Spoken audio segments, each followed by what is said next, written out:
Elephant is very clever species. They cannot push trees sometimes. They can just really use their trunk to reach the top leaves of the tree. But if it's in high demand, they cannot reach there. They have to push it down that specific tree in order to survive. So it's such a really difficult thing. But you can see time and again, some of the trees, we try as much as we can to protect them against elephant.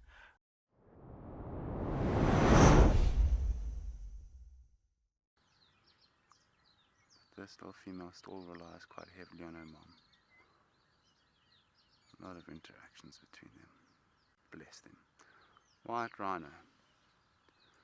I do believe it is one of the only rhino species that is not declining, fortunately. Well, not as quickly as the rest. Something like your northern white rhino, not many rhino left. Black rhino around here in Namibia, slowly increasing. Asian species slowly on the decline.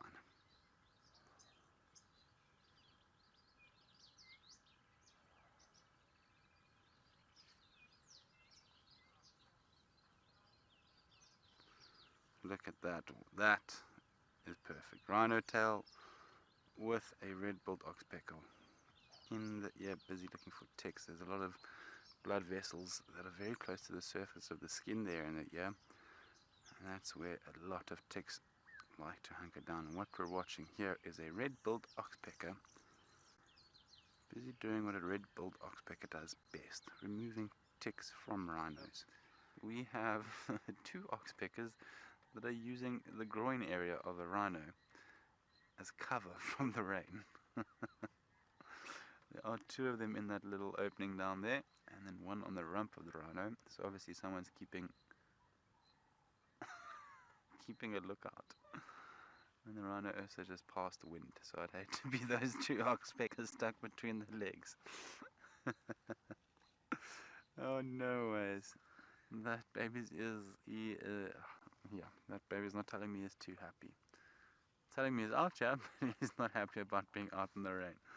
Those little ears are tucked against the body. Look how adorable that little thing is. Yeah. Hello, baby.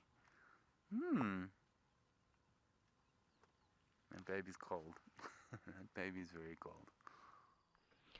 We've made our way towards Gowrie Dam, where we're now waiting in anticipation for this grey heron to catch a fish. No pressure heron. And it is actively hunting at the moment. You can see there, gently taking steps forward. Heading deeper out into the water. Oi, and it strikes. What did you get? Oh, it's got something. Look, what is it? Is it a fish? Is it a frog? It's wiggling around just like, I don't know. I don't know where I was going with that. It's a little fishy. Nice.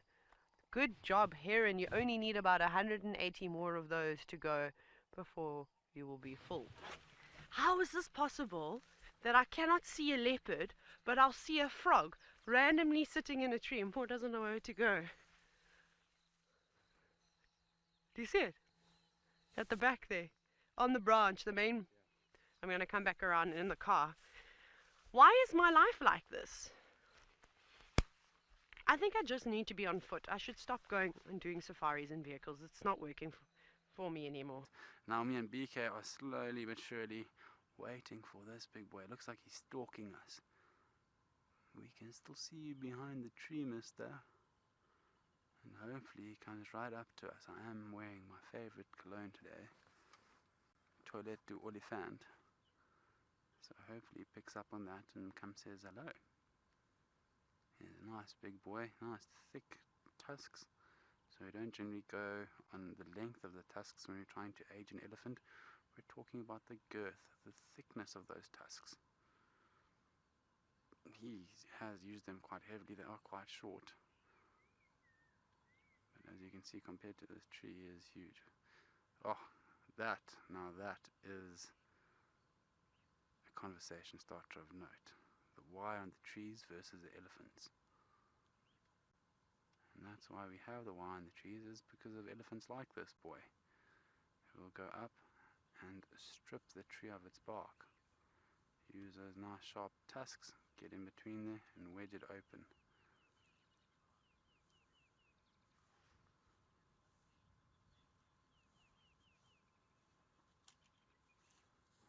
Grant, round about this age here. Yeah, he's just kind of cottoned on that we are here. I think he could hear us, but he didn't really know what was happening. Hello, big boy. Why are you acting surprised? You heard me speaking the whole way, bro. I love how he gets here and now he's all shocked. He's like, wow, someone here. But he is in a state of must. So we do just need to be a little bit careful.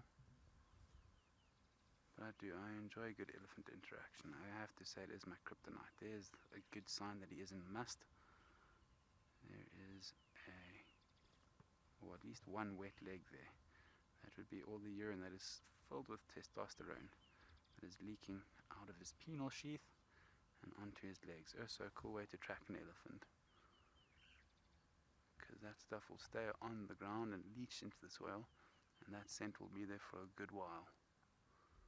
So a good way for females to kind of avoid a male elephant, is picking up on that scent. Yes, that is good work there, Beaks. That is beautiful. Right, we found the leopard, we found the leopard. I haven't even had 2 seconds to have a look as to who it is, so I'm going to ask you to all give me a hand. We literally just pointed the camera at the screen and it was an immediate ask for a link. So, before I could even check anything, let's see who we got. So I ended up finding the people who found the leopard, which was amazing because they gave me a lot more insight the more questions I started to ask. And a couple of those questions just was, where did you see it? What was the reaction when you saw it? That kind of thing. And which direction exactly did it go? Because like I said, south is a rather large area to check. And unfortunately, though, this cat's not on Djuma. It's just south of the boundary. So that's the only tricky thing we've got. We're going to have to navigate normal vehicles moving up and down. I mean, I'm just throwing it out there. No. So there's been a suggestion that this is Mzemba, which means that if that's the case, that it is Hosana's supposed only offspring, which is amazing. I suspect there's going to be an influx of vultures coming in shortly. So, for his case, I always feel, you know how I feel, I always feel bad. So I hope that he does find a nice spot where he doesn't have to worry about being bombarded with people. Wow. Look at that. Look at how gorgeous he is. Beautiful long whiskers. Off he goes.